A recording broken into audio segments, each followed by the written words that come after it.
Hey, our next comic is so hairy that he auditioned for the role of Chewbacca in the next Star Wars film, naked.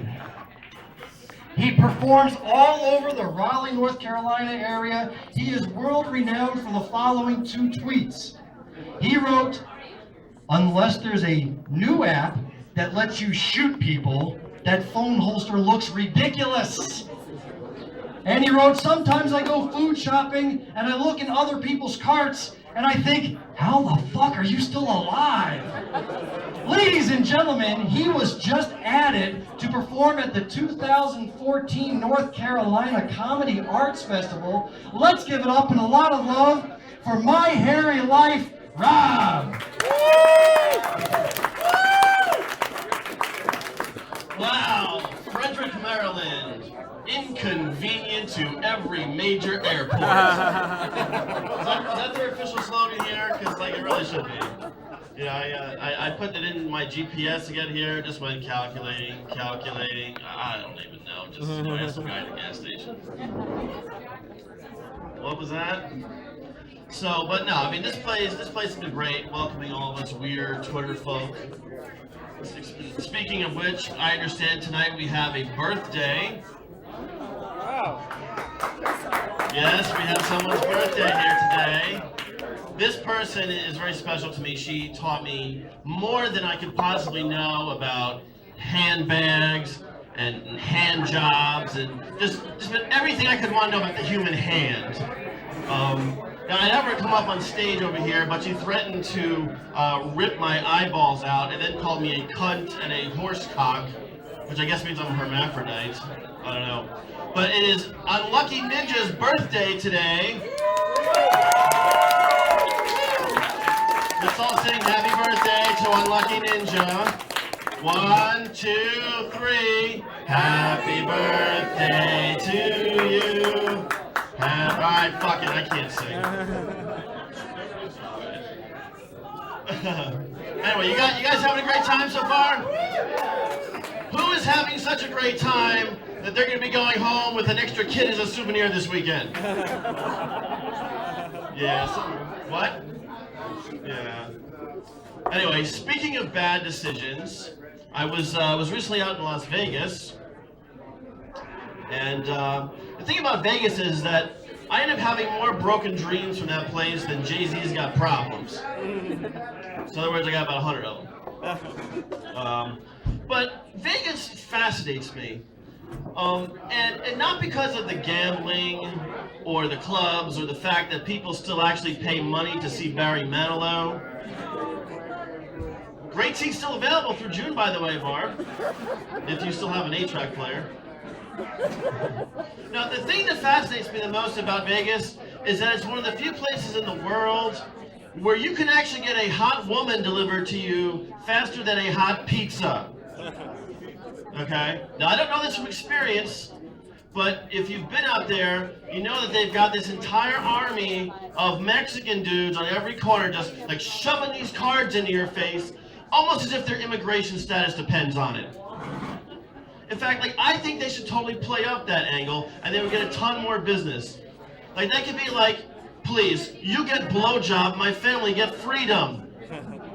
"Oh, honey, let me help his kids. Come on. I won't even like it." But no, I mean, they give them to everybody. It doesn't matter if you're a 7-year-old kid or a 70-year-old Catholic nun that happens to post inappropriate jokes on Twitter. Not sure if that particular individual is here today or not. Hell, I even saw one of these guys try to give one to a baby once. A freaking baby. Like, that kid doesn't get enough boob shoved in his face as it is. Right? Anyway, I'd like to go back and talk about pizza for a second. Because that's how the male mind works, right? I mean, first I'm thinking about sex, then food, then sex, then food. We really don't have brains, just a giant ping pong ball bouncing back and forth up there. So, I had ordered a pizza online from Domino's the other day, and the great thing about that is that they have this new tracking system where you can get an up-to-the-minute status on the progress of your pizza. It's kind of like FedEx for fat people. but it's also got to be like pure hell for stoners. Am I right? Okay.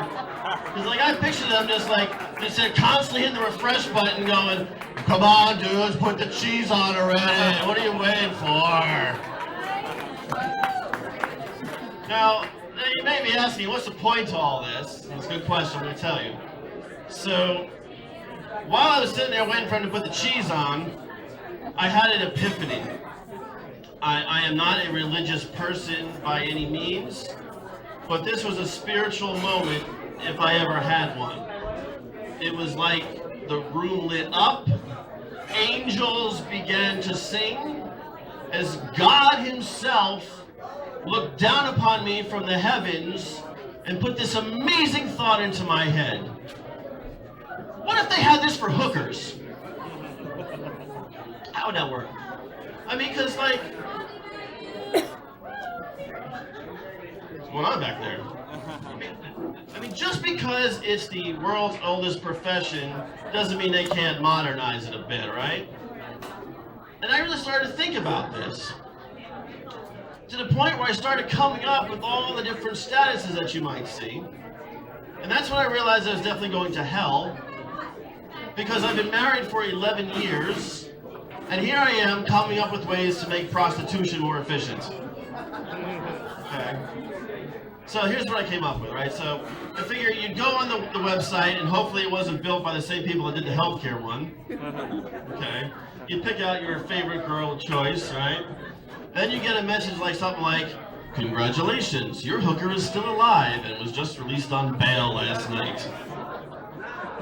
Then you'd be hitting the refresh button for a few more hours, and finally next one would update and be like, "Your hooker is just waking up and about to have a late lunch." In other words, chain smoke an entire pack of Marlboro Lights. Your hooker is getting dressed and cursing out her father for having to compete with a bottle of Jack Daniels for his undivided love and affection. Gotta get a good daddy issues joke in there, right? Your hooker wears a cross around her neck and is currently praying that her client is not some sleazy governor who will demand unprotected anal sex while wearing a clown suit. Thank you, Elliot Spitzer, for that one. Oh, your hooker has arrived at your hotel. Oh, your hooker just got busted by the cops at the blackjack tables. Back to jail she goes. And that is why I do not solicit prostitutes, because I would be the guy that gets screwed by not getting screwed. Yeah, they look like that. Something else.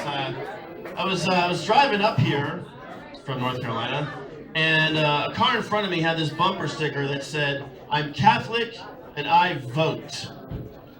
And I thought, wow, how did I get stuck behind Sister Roberta, right?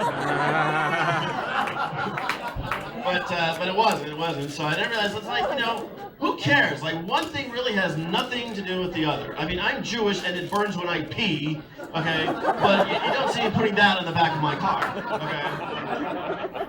I mean, like, if you really need to go out of your way to tell me your religion, make it interesting, make it relevant while I gotta stare at the ass of your Buick in traffic. Like, how about something like, "I'm Catholic and I'm not attracted to young boys." Because, like, that isn't the first thing I'm going to want to know about you. Or how about this? How about, "I'm Catholic and I'm on the pill because God ain't giving me the money to feed 12 kids." Of course, that one only works if you're a woman, because if you're a dude on the pill, I'm pretty sure the Catholic Church would have thrown your ass out a long time ago. What? Yes, you do sing higher. That is a benefit. Yes, you're right. This actually reminds me of one of my tweets. A while ago I wrote that I had just peed on a pregnancy test and it came back positive. And what does that mean? And within minutes I got a bunch of like snarky replies to the effect of, "Congratulations, you've got cancer." And I thought, that's not funny. I'm just fucking around. I didn't talk about cancer. Then I went and looked it up, and it's true. If a guy pees on a pregnancy test, it does mean cancer. And I thought, it's got to be brain cancer, because that's the only way to explain why a guy would be dumb enough to buy a pregnancy test for himself. Am I right? I mean, can you picture like a guy walking around the supermarket with a test in his hand, and someone comes up to him and is like, have you and your wife been trying very long? Oh no, this one's for me. Yeah, me and the guys, we get together on Saturday night, play a little poker, get a little drunk.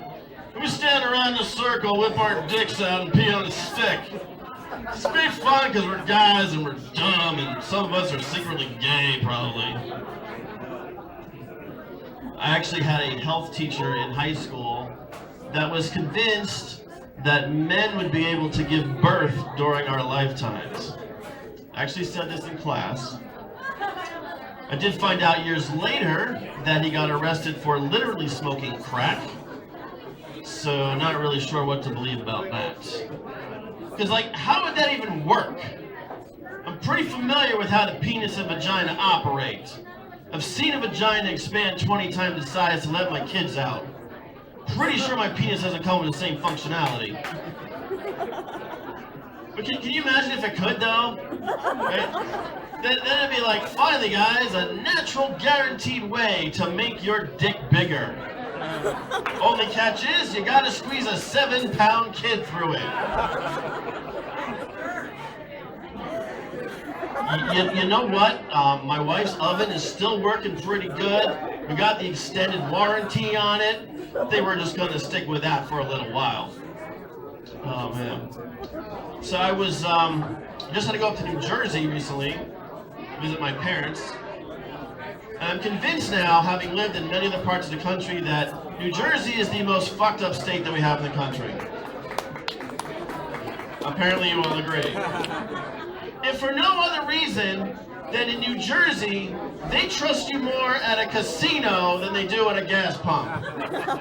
Yeah, you've been there, you know that, right? Like you can go to Atlantic City and gamble away your kid's college fund, but if you try to pump your own gas on the way there, they will lock you up faster than a fly can smell a hot dog on the 4th of July.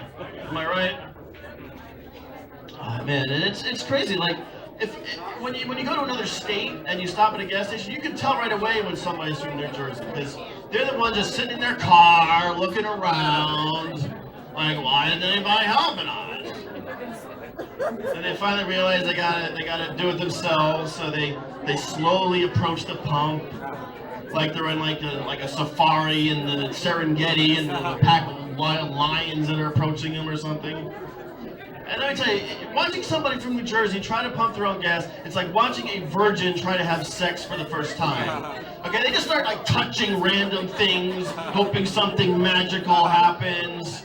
They get this panic look on their face, like, I don't want to be here anymore, I just want to go play Xbox, you know. Finally, the guy's got the pump in here, he doesn't know what he's doing, and the wife's sitting in the car going, is it in yet? Yeah, I was like that, and now that I live in North Carolina, I am no longer a gas pumping virgin. I pump gas like a porn star. I can even do 2 pumps at the same time now. It's fucking awesome.